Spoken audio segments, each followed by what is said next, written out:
Panoodin naman natin guys ito. Nalaglag yung kanyang pustiso. Kapakapan niya sa kanyang ano. Isa ay dire-diretso lang ang paghigop ng sabaw.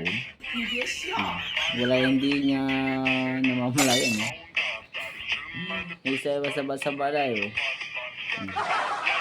Aga sumantok pa ng laman. Makaling sa'yo.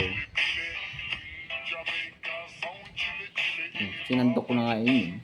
Kita yung ngipin.